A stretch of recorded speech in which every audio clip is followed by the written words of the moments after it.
এই যদি হয় জিয়াউর রহমানের সন্তানের ভবিষ্যৎ, এই সন্তানের ভবিষ্যতের সাথে বাংলাদেশের ভবিষ্যৎ যাবে না, যাবে না, যাবে না। সেটা গণতন্ত্রের বদলে বাংলাদেশে জিয়াতন্ত্র প্রতিষ্ঠা করা হয়েছে। 6টার পরে হলো দোকানে কাস্টমার আসে, 6টার পরে হলো সরকার আমার দোকান বন্ধ করে দিয়েছে।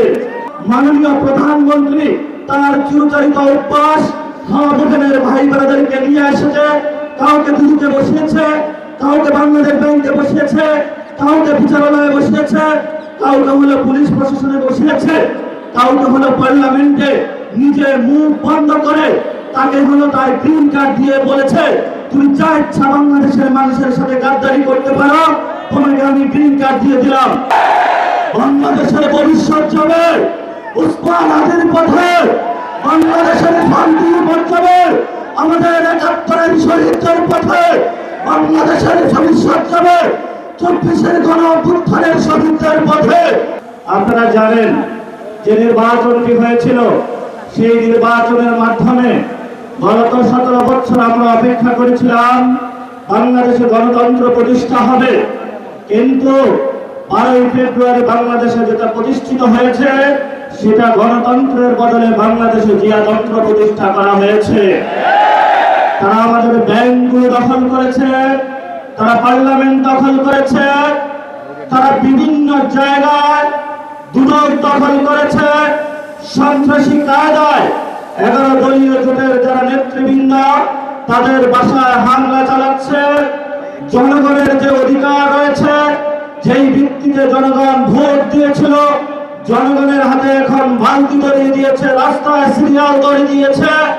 আমরা যেখানে নিশ্চিত চেয়েছিলাম বাংলাদেশের মানুষ ব্যবসায়ীরা নিরাপদ থাকবে, আজকে একজন ব্যবসায়ী আমাকে বলছেন 6টার পরে হলো দোকানে কাস্টমার আসে, 6টার পরে হলো সরকার আমার দোকান বন্ধ করে দিয়েছে। পেট্রোল পাম্পের সামনে গিয়েছি, একজন পাঠা উবার চালক আমাকে বলছেন আমি বাইক চালিয়ে হলো টাকা ইনকাম করে আমার সেই গ্রামে বাচ্চাকে পাঠিয়ে থাকি, সারাদিন সিরিয়াল ধরে থাকি, যখন পেট্রোল পাম্পের সামনে যাই বলা হয় যে তেল নাই, আবার সন্ধ্যায় সিরিয়াল ধরি, আবার বলে তেল নাই। তাহলে আমি সংসারটা চালাবো কিভাবে? বাংলাদেশের সাংবিধানিক যে প্রতিষ্ঠানগুলো রয়েছে সেই সাংবিধানিক প্রতিষ্ঠানগুলোকে আমরা যখন একটি নতুন বাংলাদেশে সংস্কার নিশ্চিত করতে চেয়েছিলাম, দুদুকে সংস্কার নিশ্চিত করতে চেয়েছিলাম, বিচারালয়ের সংস্কার নিশ্চিত করতে চেয়েছিলাম, পুলিশ প্রশাসনের সংস্কার নিশ্চিত করতে চেয়েছিলাম, সাংবাদিক ভাইদের সংস্কার নিশ্চিত করতে চেয়েছিলাম, ব্যবসায়ী ভাইদের সংস্কার নিশ্চিত করতে চেয়েছিলাম, ব্যাংকিং খাতে সংস্কার নিশ্চিত করতে চেয়েছিলাম, সেখানে হলো মাননীয় প্রধানমন্ত্রী তার চিরচরিত অভ্যাস দোকানের ভাই বোনেদেরকে নিয়ে এসেছে, কাউকে দুদুকে বসিয়েছে, কাউকে বাংলাদেশ ব্যাংকে বসিয়েছে, কাউকে বিচারালয়ে বসিয়েছে, কাউকে হলো পুলিশ প্রশাসনে বসিয়েছে, কাউকে হলো পার্লামেন্টে নিজে মুখ বন্ধ করে তাকে হলো তার গ্রিন কার্ড দিয়ে বলেছে তুমি যা ইচ্ছা বাংলাদেশের মানুষের সাথে গাদ্দারি করতে পারো, তোমাকে আমি গ্রিন কার্ড দিয়ে দিলাম। এই যদি হয় জিয়াউর রহমানের সন্তানের ভবিষ্যৎ, এই সন্তানের ভবিষ্যতের সাথে বাংলাদেশের ভবিষ্যৎ যাবে না, যাবে না, যাবে না।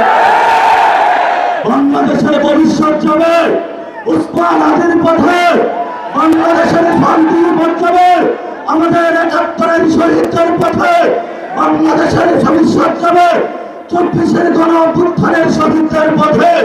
যদি এই পথকে বাধা হয়ে দাঁড়ায় আমরা তাদেরকে প্রতিরোধ করতে প্রস্তুত আছি ইনশাআল্লাহ।